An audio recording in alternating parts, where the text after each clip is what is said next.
Restaurant staff refused to serve black police officer, then he returned the next day and did this. Part 5.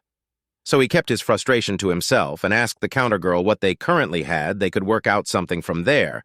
But the girl did the exact opposite of what Baker was expecting instead of doing. As he asked, she stared at him with an annoyed expression and loudly popped the gum she was chewing in his face.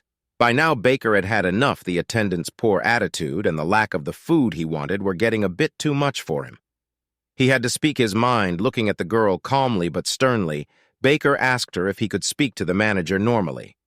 This question puts fear into the mind of any worker, but not this girl. Without saying a word, she stepped to the left and yelled into the back kitchen.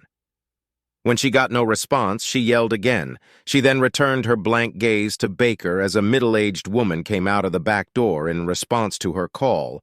The woman came towards Baker. The first words out of her mouth were very shocking. She asked him what his problem was. What was he doing to delay the people behind him? Baker should have been stunned by this response, but he wasn't. Now he could see where the worker had gotten her back attitude from. This was becoming a nightmare. But even though he knew this wasn't going to be pleasant, he was going to stand his ground. Baker overlooked the silly accusation that he was responsible for the line behind him. Sure, there were 2 people now waiting behind him, but it wasn't his fault. It was because of the poor way. Find out what happened next by pressing the plus and share comment restaurant for part 6. If you haven't seen the previous parts of this story, you can go to my profile and scroll down to see it.